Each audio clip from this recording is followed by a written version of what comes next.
Congolaises, Congolais, mes très chers compatriotes. Dans la marche d'une nation, certains moments exigent davantage que la gestion du présent. Ils commandent d'envisager l'avenir avec lucidité et de le préparer avec courage. Lorsque les défis mettent à l'épreuve notre unité et notre destin collectif, nous devons savoir transcender nos clivages habituels, rassembler nos forces et transformer l'épreuve en une occasion de renouveau. C'est dans cet esprit de responsabilité, de rassemblement et de confiance en l'avenir que je m'adresse aujourd'hui à la nation. Depuis son accession à l'indépendance, notre pays a connu de grandes espérances, de remarquables élans de courage et des victoires dont nous pouvons être fiers. Mais il a également traversé des crises qui ont éprouvé son unité, affaibli ses institutions et retardé l'accomplissement de son destin collectif. À peine indépendante, notre jeune République fut confrontée aux sécessions, aux affrontements politiques, aux ingérences extérieures et aux luttes pour le pouvoir. Vinrent ensuite les longues années de forte concentration du pouvoir, les convulsions d'une transition difficile, les guerres successives, les violences communautaires, l'affaiblissement de l'autorité de l'État et la prédation de nos ressources. Depuis plus de 3 décennies, l'Est de notre pays porte dans sa chair la part la plus cruelle de cette histoire. 30 ans, ce n'est plus une crise passagère, c'est une génération entière qui est décimée. Des enfants sont nés sous le bruit des armes, ont grandi dans l'insécurité et sont devenus à leur tour les parents d'enfants qui n'ont jamais connu une paix véritable. Cela se passe dans notre pays. Des millions de nos compatriotes ont été tués, déplacés ou contraints à l'exil. Des femmes ont subi l'indicible. Des familles ont été dispersées, des villages détruits et des communautés autrefois unies dressées les unes contre les autres. Des richesses qui auraient dû financer nos écoles, nos hôpitaux, nos routes et notre développement ont alimenté la guerre, la contrebande et la criminalité transnationale. À Goma, Bukavu, Bunagana, Rutshuru, Masisi, Nyiragongo, Lubero, Beni, Djougou, Irumu, Calais, Uvira et dans tant d'autres territoires meurtris, des générations entières ont appris à vivre dans l'incertitude, à fuir dans l'urgence et à rebâtir sans cesse ce que l'agresseur et ses supplétifs venaient de détruire dans leur entreprise meurtrière. Pourtant, hier comme aujourd'hui, notre peuple a toujours résisté. Il a résisté par son courage, par sa foi et par son indéfectible attachement à l'unité nationale, porté par une conviction profondément enracinée, à savoir, malgré les épreuves, nous demeurons une seule nation, unie par une même communauté de destin. Car la République démocratique du Congo n'a jamais cessé de vivre dans le cœur de ses filles et de ses fils.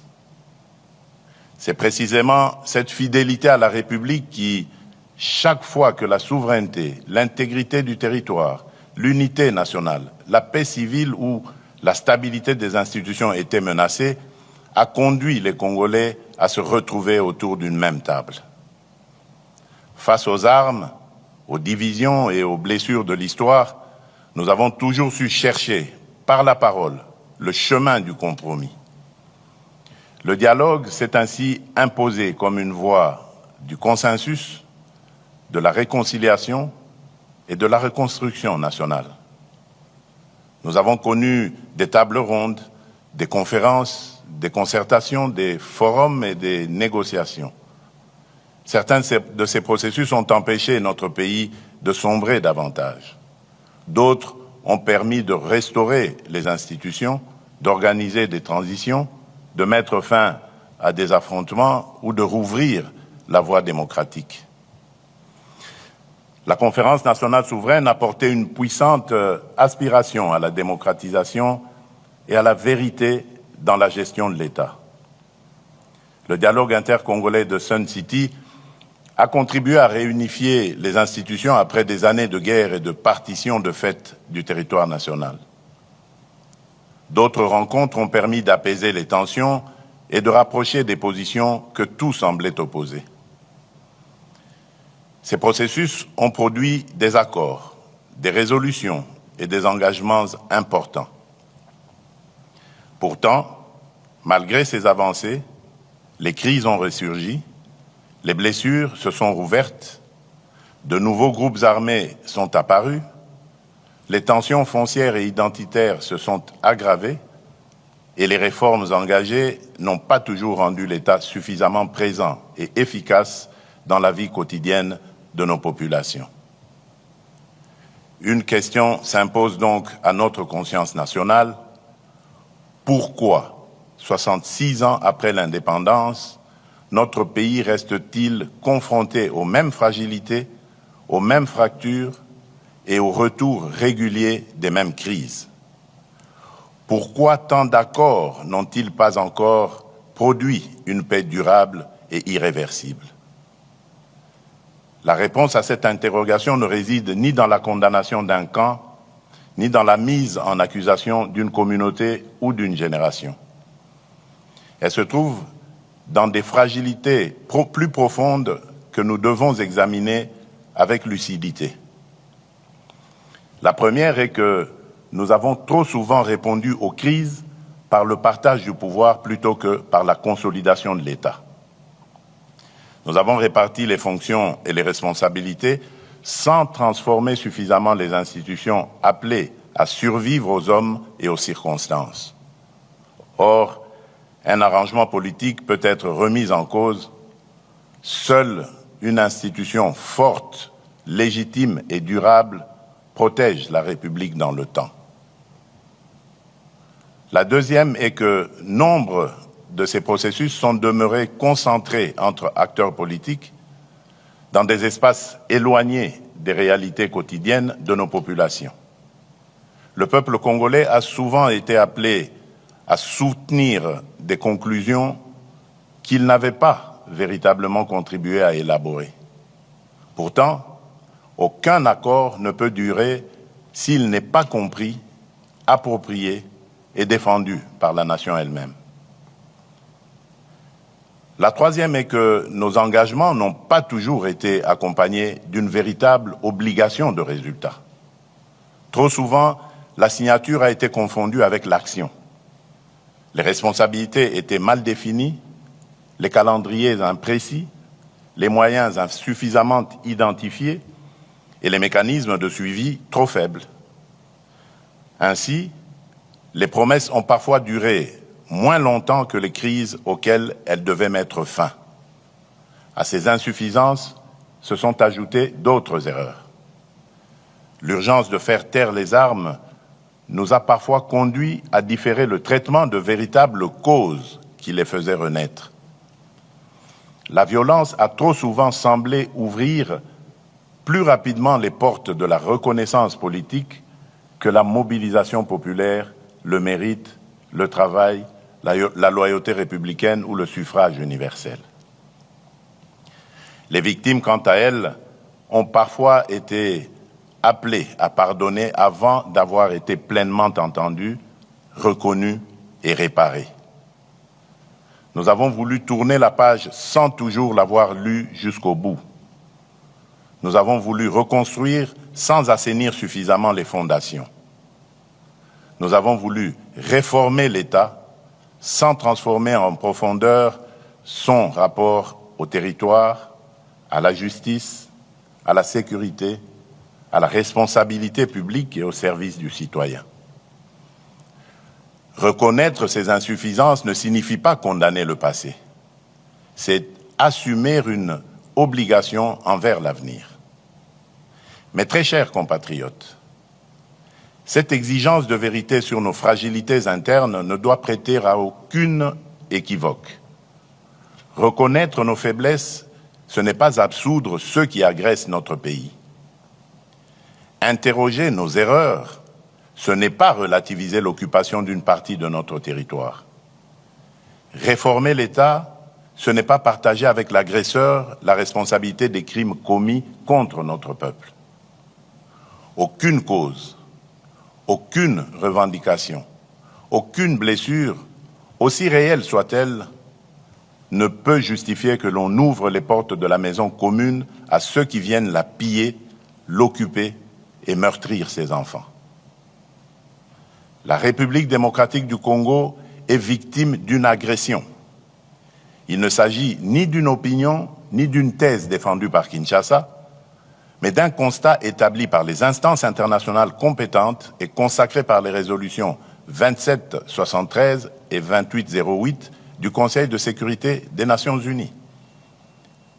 Le droit international a clairement qualifié les faits. Des forces étrangères occupent illégalement une partie de notre territoire, tandis que des groupes armés y sèment la violence, imposent des administrations parallèles et pillent nos ressources. Notre position est claire et demeure inflexible. Nous exigeons le retrait complet, effectif et vérifiable de toutes les forces étrangères non invitées. La cessation de tout soutien politique, militaire, financier ou logistique aux groupes armés. Le démantèlement des administrations parallèles, le rétablissement intégral de l'autorité de l'État, ainsi que le retour dans la sécurité et la dignité de nos compatriotes déplacés. Nous continuerons à défendre chaque portion du territoire national, à protéger nos populations et à faire valoir les droits de la République devant toutes les instances compétentes. À nos vaillantes forces armées, à notre police nationale, à nos forces de sécurité ainsi qu'aux résistants patriotes Ouazalendo qui défendent la nation dans le respect de la loi, je réaffirme la reconnaissance de la République. Leur courage et leur sacrifice donnent tout son sens à notre combat pour la souveraineté. Beaucoup sont tombés au champ d'honneur. D'autres portent dans leur chair et leur mémoire les blessures du combat. À toutes et à tous, la nation exprime son infinie gratitude. Mes très chers compatriotes, depuis mon accession à la magistrature suprême, j'ai fait le choix de l'ouverture, de la consolidation de l'état de droit et du retour de la République démocratique du Congo au cœur des dynamiques régionales et internationales. J'ai privilégié la diplomatie sans jamais transiger sur notre souveraineté, notre intégrité territoriale ni les intérêts fondamentaux du peuple congolais. Les processus engagés à Washington et à Doha, ainsi que les initiatives conduites sous l'égide de l'Union africaine avec l'appui de la CIRGL, de la SADC, de l'Union européenne et des Nations unies, ont ouvert de nouvelles perspectives de sortie de crise. Le processus de Washington traite principalement de la dimension interétatique du conflit, des engagements de la République démocratique du Congo et du Rwanda, ainsi que des conditions d'une sécurité régionale fondée sur le respect de la souveraineté des États. Le processus de Doha porte notamment sur la cessation des hostilités avec l'AFC M23, les mécanismes de vérification, l'accès humanitaire et les conditions nécessaires à la stabilisation durable de l'Est de notre pays. L'Union africaine, à travers sa médiation et son panel de facilitateurs, veille à la cohérence africaine de ses démarches en coordination avec les organisations régionales et nos partenaires internationaux. Ces processus sont indispensables. Ils doivent être poursuivis avec constance et leurs engagements pleinement exécutés. Mais ils ne peuvent, à eux seuls, réparer toutes les fractures qui traversent notre nation. Face aux menaces extérieures, notre sécurité repose d'abord sur notre détermination à défendre la patrie, sur la solidité de nos institutions et sur l'efficacité de notre diplomatie. Elle peut être renforcée par l'engagement ferme de nos partenaires vis-à-vis de l'exigence du bon fonctionnement des mécanismes internationaux. Mais notre cohésion intérieure dépend avant tout de nous. Elle demeure le fondement le plus sûr de notre souveraineté et la meilleure garantie de notre avenir. Les processus de Washington et de Doha peuvent soutenir nos efforts en faveur de l'assainissement des relations entre États, de la cessation des hostilités et de la stabilisation de l'Est. Mais aucun accord diplomatique ne peut définir à la place des Congolais la République que nous voulons bâtir, ni réconcilier durablement nos communautés sans leur pleine participation. Les avancées obtenues sur le terrain diplomatique ne produiront une paix durable que si elles s'appuient sur la cohésion nationale et sur la reconstruction intérieure de la République. C'est pourquoi, après avoir consulté les institutions de la République, les forces politiques et sociales, les confessions religieuses, les autorités coutumières, les milieux scientifiques, plusieurs personnalités de notre pays ainsi que certains de mes pairs de la sous-région, j'ai décidé de convoquer le dialogue national pour la paix, la cohésion et la refondation de l'État. Ce dialogue est une initiative souveraine conçue par les Congolais et pour les Congolais, conduite sur le territoire national et orientée exclusivement vers les intérêts supérieurs de la nation. Il réunira les filles et les fils de notre pays autour d'un impératif qui dépasse nos personnes, nos partis et nos ambitions, à savoir défendre la République, consolider la paix, préserver l'unité nationale et protéger nos intérêts stratégiques. Il ne constituera ni une négociation avec l'agresseur ou ses supplétifs, ni un moyen détourné de remettre en cause le choix souverain du peuple exprimé par les urnes en 2023. Il ne saurait davantage conduire à la suspension des institutions de la République, lesquelles continueront d'exercer pleinement leurs prérogatives jusqu'au terme constitutionnel de leur mandat. L'ambition de ce dialogue est claire: permettre au peuple congolais de ne plus seulement répondre aux manifestations successives de nos crises, mais d'en traiter enfin les ressorts profonds.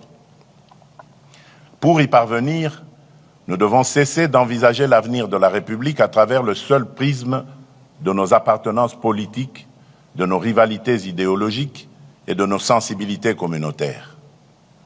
L'intérêt supérieur de la nation doit prévaloir sur toute autre considération. La République nous précède, nous dépasse et nous survivra.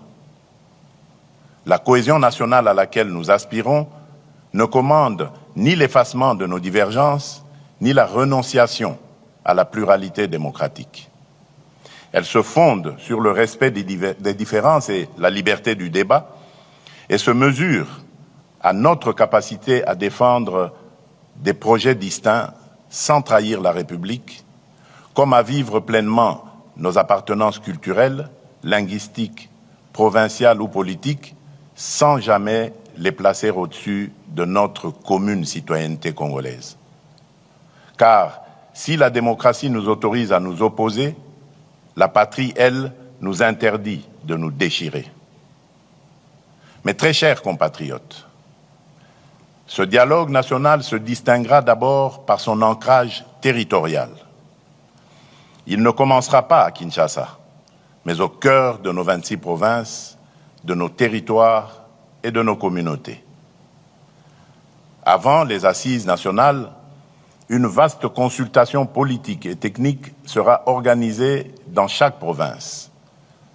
Des forums préliminaires réuniront au chef-lieu provincial les populations, les autorités locales, les députés nationaux et les sénateurs élus de la province, les représentants des entités territoriales décentralisées et déconcentrées, les partis et regroupements politiques de la majorité et de l'opposition, la société civile, les autorités coutumières, les confessions religieuses, ainsi que les milieux professionnels, économiques, universitaires et scientifiques. Chaque province établira en toute franchise son propre diagnostic.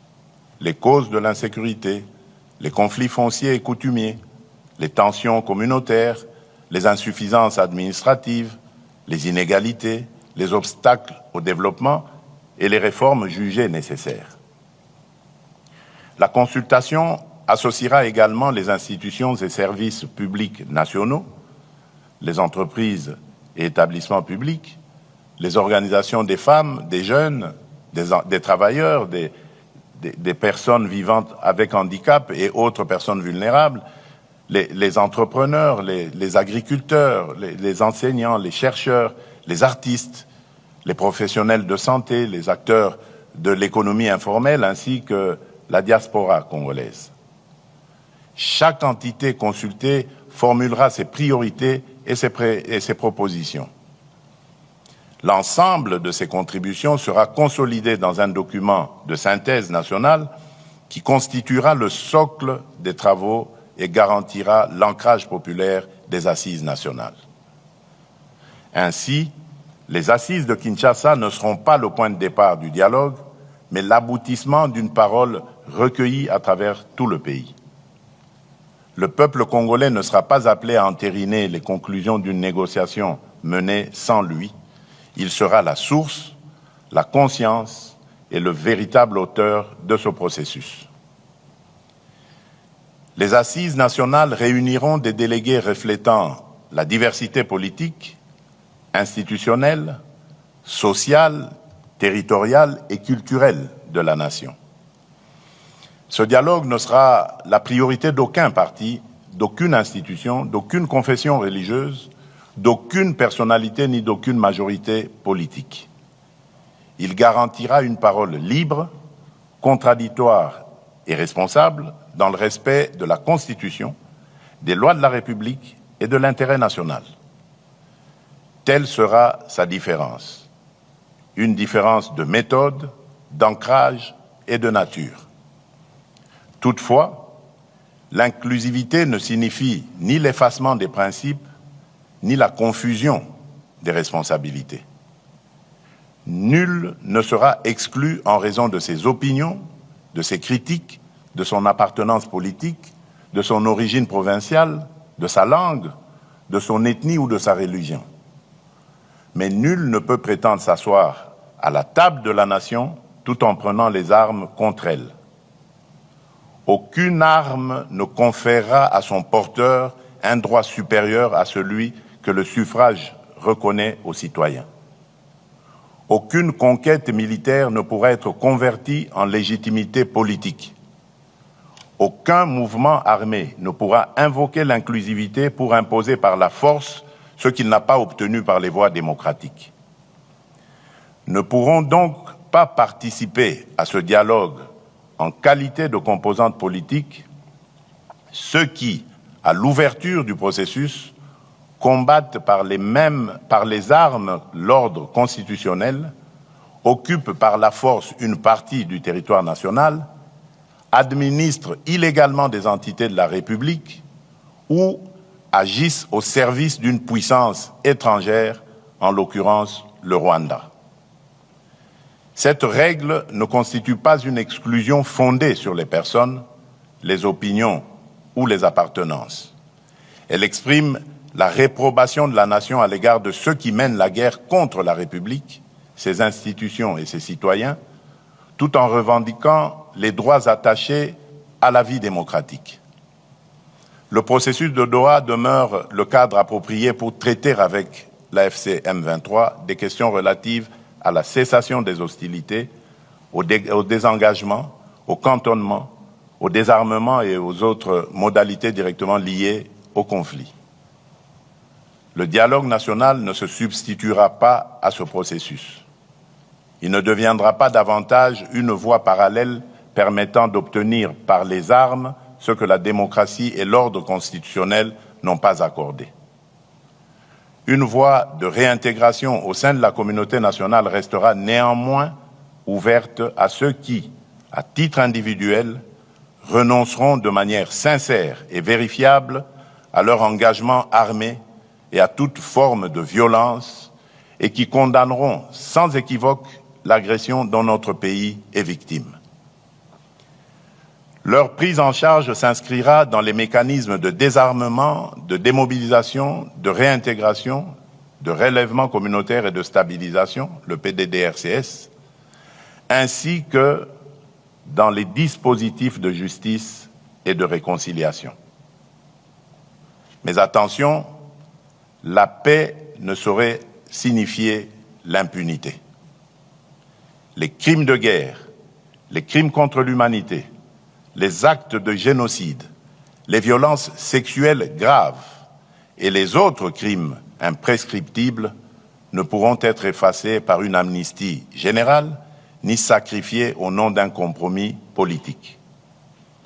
Nous ne construirons pas la réconciliation sur l'oubli. Nous ne laisserons pas davantage la vengeance, la haine ou la peur décider de l'avenir de nos enfants. Notre responsabilité sera de tenir ensemble deux exigences indissociables, ouvrir le chemin de la paix à celles et ceux qui renoncent sincèrement à la violence et garantir la justice à celles et ceux qui en ont été les victimes. Mes très chers compatriotes, afin que ce processus ne demeure pas une simple déclaration d'intention, je prendrai dans les tout prochains jours une ordonnance instituant le comité d'organisation du dialogue national pour la paix, la cohésion nationale et la refondation de l'État. Ce comité sera chargé d'assurer la préparation administrative, matérielle et logistique du dialogue et de veiller à ce que les préalables indispensables à sa bonne tenue soient réunis. À l'issue de ces travaux, il me soumettra un rapport préliminaire présentant ses conclusions et ses recommandations. Sur la base de ce rapport, je signerai une autre ordonnance convoquant le dialogue national. Celle-ci, donc cette ordonnance, en fixera les principes et directeurs, les principales étapes, les modalités de représentation, ainsi que les mécanismes de suivi et de mise en œuvre de ces conclusions. Elle instituera également une commission préparatoire chargée de concevoir et d'organiser le processus, d'en proposer la feuille de route et de conduire les consultations techniques et politiques. Ces membres seront choisis pour leurs compétences, leur probité, leur indépendance d'esprit et leur attachement à l'intérêt national. Les confessions religieuses y seront représentées et contribueront par leur autorité morale, leur expérience et leur proximité avec les populations à instaurer la confiance et à favoriser le consensus. Les autres organes du dialogue, notamment le bureau et l'assemblée plénière, ainsi que leurs attributions et leurs modalités de fonctionnement, suivront par la suite. Le processus s'ouvrira par des consultations dans les provinces. Il se poursuivra par des assises nationales à Kinshasa, sur le territoire de la République. Car un dialogue congolais consacré à l'avenir du Congo doit se tenir au Congo sous la responsabilité des Congolais. L'ensemble du processus sera limité à une durée maximale de 3 mois. Il devra être suffisamment inclusif pour garantir une expression libre, pluraliste et représentative, tout en demeurant rigoureusement encadré afin de préserver l'enlisement, les manœuvres dilatoires et la dilution des responsabilités. Les assises devront aboutir à l'adoption d'un pacte national pour la paix, la cohésion et la refondation de l'État. Ce pacte ne sera pas une déclaration de principe sans lendemain. Ces conclusions seront réparties et mises en œuvre conformément aux compétences constitutionnelles de chaque institution. Ainsi, les engagements relevant du président de la République feront l'objet de décisions précises. Ceux qui relèvent du gouvernement seront traduits en actions assorties d'échéances, de moyens et d'objectifs mesurables. Les réformes relevant du Parlement lui seront transmises conformément aux procédures prévues par la Constitution. Une matrice politique de mise en œuvre précisera pour chaque engagement l'institution responsable, le calendrier d'exécution et les résultats attendus. Un mécanisme national de suivi sera institué et des rapports périodiques seront rendus publics. Chaque Congolaise et chaque Congolais devra pouvoir connaître les engagements exécutés, ceux qui restent à accomplir et les difficultés rencontrées. C'est par la transparence que nous reconstruirons la confiance. C'est par l'exécution que nous distinguerons ce dialogue de tous ceux qui l'ont précédé. Je compte également sur l'engagement des autorités coutumières, de la société civile et de l'ensemble des forces morales et sociales de la nation. Dans cette période décisive, leur ancrage auprès des populations sera essentiel pour contribuer à l'apaisement des tensions, au rapprochement des communautés et à la consolidation de la cohésion nationale. À notre invitation, les partenaires internationaux pourront accompagner la mise en œuvre des engagements nécessitant leur concours, notamment dans les domaines de la paix, de la reconstruction, de la justice transitionnelle, de la réforme du secteur de la sécurité et du développement, et cela dans le strict respect de notre souveraineté et des choix du peuple congolais. Mes très chers compatriotes, un dialogue sincère exige un climat politique serein. À cet effet, je donnerai instruction au gouvernement d'engager, en concertation avec les institutions compétentes et dans le strict respect de la séparation des pouvoirs, la préparation et la mise en œuvre des mesures de confiance et de décrispation politique. Conformes à la législation en vigueur, ces mesures devront préserver l'indépendance de la justice, garantir les droits des victimes et tenir compte des impératifs de sécurité nationale, tout en favorisant un débat apaisé dans lequel chacun pourra défendre ses convictions sans haine, intolérance ni violence.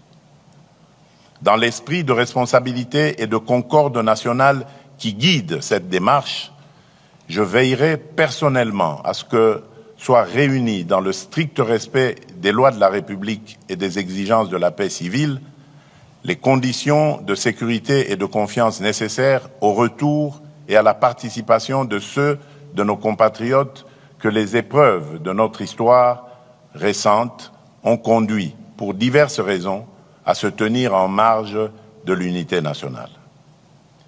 J'en appelle également à ceux qui se sont engagés dans des voies contraires à l'idée nationale, mais qui souhaitent aujourd'hui se ressaisir. Le moment est venu de renouer avec la République et de reprendre pleinement leur place au sein de leur communauté nationale. J'invite enfin chaque acteur politique, social, religieux ou communautaire à accomplir le geste d'apaisement que la nation attend de lui, baisser le ton, renoncer au discours de haine, proscrire tout appel à la violence, préférer l'argument à l'invective et placer en toutes circonstances l'intérêt supérieur de la République au-dessus des intérêts partisans. Congolaises, Congolais, mes très chers compatriotes, l'heure n'est plus aux postures stériles. L'heure n'est plus aux querelles de préséance ni aux fractures entretenues au détriment du peuple. L'heure est au sursaut, à l'unité et à l'action. Au-delà des crises présentes, la démarche que nous engageons nous invite à un choix historique. Voulons-nous leur léguer une République condamnée à subir les crises ou un État capable de les prévenir et de protéger durablement sa population? Voulons-nous leur laisser un territoire immense mais inégalement administré, ou une puissance publique présente dans chaque province jusqu'au dernier village et à la dernière frontière? Voulons-nous une démocratie où chaque compétition politique menace la cohésion nationale, ou une république où les désaccords s'expriment librement sans compromettre la paix civile ni la continuité de l'État? Voulons-nous enfin leur transmettre une économie qui exporte ses richesses tout en maintenant son peuple dans la précarité, ou une économie qui transforme ses ressources, crée des emplois, réduit les inégalités et améliore réellement les conditions de vie? Nous devons bâtir une république où nul n'aura à prendre les armes pour être entendu, où l'appartenance ethnique, provinciale ou sociale ne sera ni un privilège ni un motif d'exclusion, où la justice ne sera pas l'apanage des puissants, où enfin notre diversité ne sera plus instrumentalisée pour nous diviser, mais reconnue comme une richesse et mise au service de l'unité nationale. Nous voulons une République réconciliée avec elle-même, respectée dans la région et capable d'assumer au cœur de l'Afrique le rôle que lui assigne son histoire, sa géographie, son peuple et ses ressources. À la jeunesse congolaise, je veux dire ceci. Ce dialogue ne concerne pas seulement le pays tel qu'il est aujourd'hui. Il engage l'État dont vous hériterez demain. Ne laissez personne décider de votre avenir sans vous. Prenez toute votre place dans ce processus. Portez-y vos idées, vos exigences, votre créativité et votre volonté de transformation. Rejetez les discours de haine, les manipulations identitaires et les appels à la violence. La République a besoin de votre intelligence, de votre énergie et de votre courage. Aux responsables politiques, je demande de mesurer pleinement la portée de ce moment. Le dialogue ne devrait être ni un marché politique, ni un instrument de repositionnement personnel, ni une tribune de règlement de comptes. Il devra servir exclusivement la paix, l'unité nationale et l'intérêt supérieur de la République. Aux États et organisations partenaires, notamment les États-Unis d'Amérique, l'État du Qatar, l'Union africaine, l'Union européenne, les participants solliciteront un accompagnement ferme et constant. Celui-ci devra contribuer au retrait des troupes rwandaises du territoire congolais, au dépôt des armes par l'AFC M23 et à l'aboutissement des processus engagés à Washington et à Doha. Pour ma part, je prends devant la nation l'engagement de garantir l'indépendance, la représentativité et la sécurité de ce dialogue. Je veillerai à ce qu'il ne soit confisqué par aucun camp ni détourné de sa finalité. Je veillerai également à ce que ces conclusions ne se perdent ni dans les calculs politiciens, ni dans l'oubli. Elles devront être traduites en décisions, en réformes et en résultats concrets pour notre peuple. Nous avons hérité d'un pays immense, mais d'un État encore fragile. Nous n'avons pas choisi cet héritage, mais nous pouvons choisir ce que nous en ferons. Il nous appartient de transformer les souffrances d'hier en fondation pour demain et transmettre aux générations futures non pas un pays perpétuellement à reconstruire, mais un État solide, une nation unie et une République souveraine, pleinement maîtresse de son destin. C'est dans cet esprit que je déclare officiellement lancé le processus du dialogue national pour la paix, la cohésion et la refondation de l'État. Que vive l'unité nationale, que Dieu bénisse la République démocratique du Congo et son peuple. Je vous remercie.